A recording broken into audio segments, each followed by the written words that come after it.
Welcome, Taurus, to your Aries new moon. 1 month deep dive forecast for the ascendant, the sun, or the moon. Each lunation has its own unique identity. We can talk about new moons broadly as being a time to set our intentions, but for you, it's actually in your 12th solar house, which can be deeply sensitive. We also have a lot of energy in that part of your chart, including Chiron, the so-called wounded healer, which is in a conjunction with the sun for the first time in 4 years.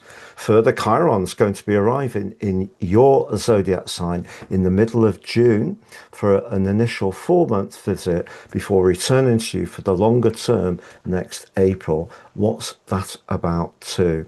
By the end of the video, Taurus, you'll have a clearer understanding of what you can expect over the next 4 weeks in terms of energy, work, relationships, and finance. I'm astrologer Patrick Arundel. A very warm welcome. If you've yet to subscribe to my channel, please do so now to help it to continue to thrive, but please also click or tap the bell notification symbol. So on the screen is your event chart.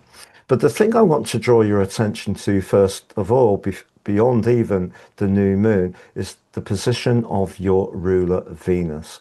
It's in your zodiac sign, the first house, very much about identity, which is what Aries new moons are broadly about.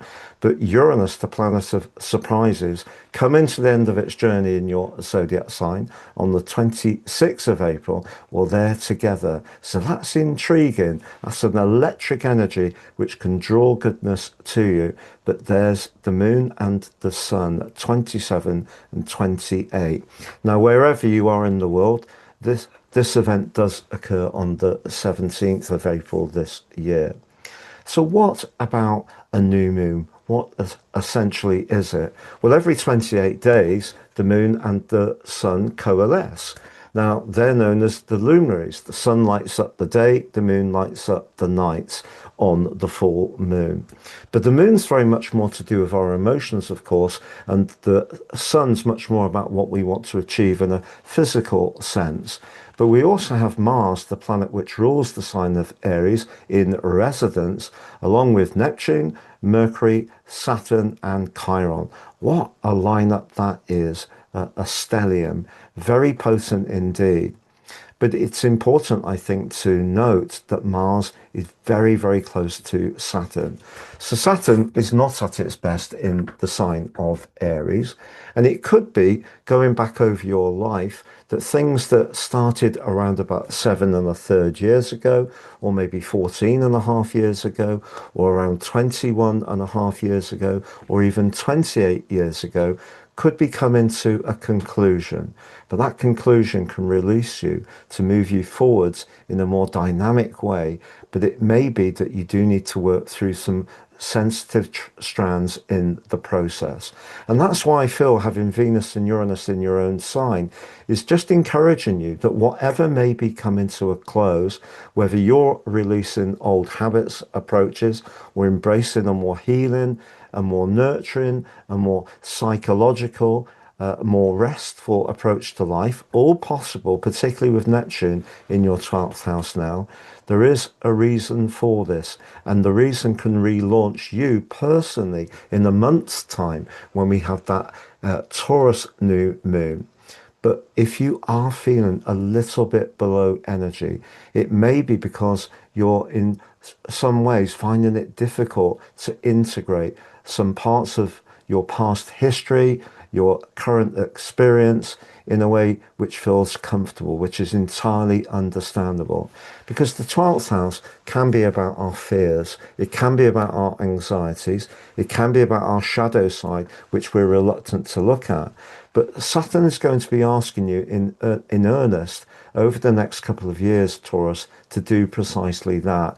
And Neptune's going to help you to find the solutions over a longer period of time, about the next 12 years.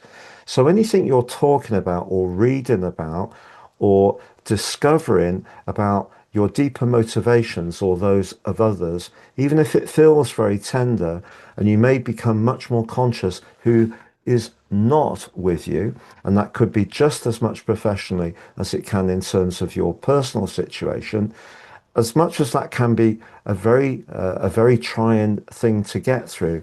What you're doing and are going to continue to do is actually release what no longer serves your greater good. But if you're really clear about what you want to achieve in terms of your professional situation, Pluto right at the top of your chart in a stunning alliance to Mars, that's one of the most willful angles you can get between two planets in astrology, suggests what you're doing behind the scenes. It may be doing research. It may be that you're taking soundings. You could be having confidential discussions about a new opportunity. Those can be very important in a positive way. It doesn't have to be viewed, the 12th house, only as being a time of difficulty or challenge. But the 12th house energy in Chiron is intriguing because Chiron in our natal chart, and a lot of people have Chiron in Aries because it's a bit like an egg in terms of the cycle it has. So at one end, you have the biggest amount of people have it in Aries, and the smallest amount of people have it in Libra. It's only there for about a year and a third in the sign of Aries, and in your sign as well. It's there for just over 8 years in terms of Aries. Now, just so you know, Chiron is arriving in your sign in the middle of June through to the middle of September, but it will be back next year. But if you are someone who tends to judge yourself for perhaps at times feeling a bit unsure, having vulnerabilities, feeling that life is overwhelming, what Chiron's asking you to do is to come to terms with that, because we're all humans.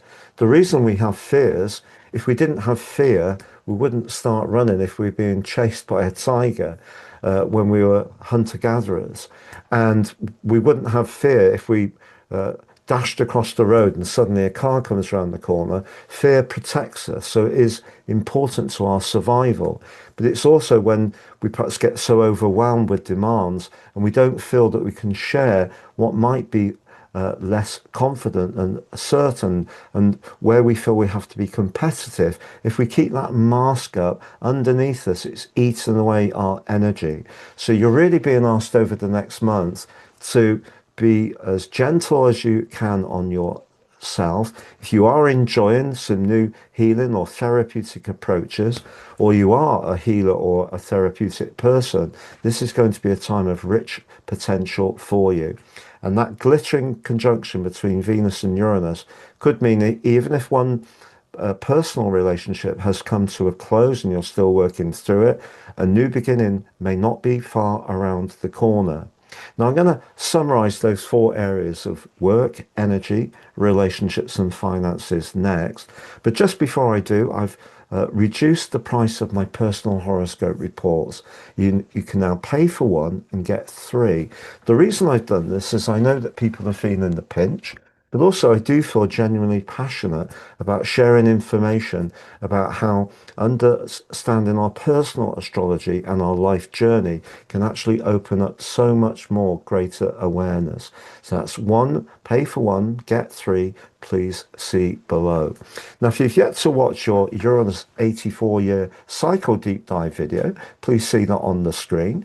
If you've yet to watch your Aries monthly forecast, Taurus, please see that on the screen. If you'd like to work with me one-to-one, it would be a pleasure. Please check out my testimonials below.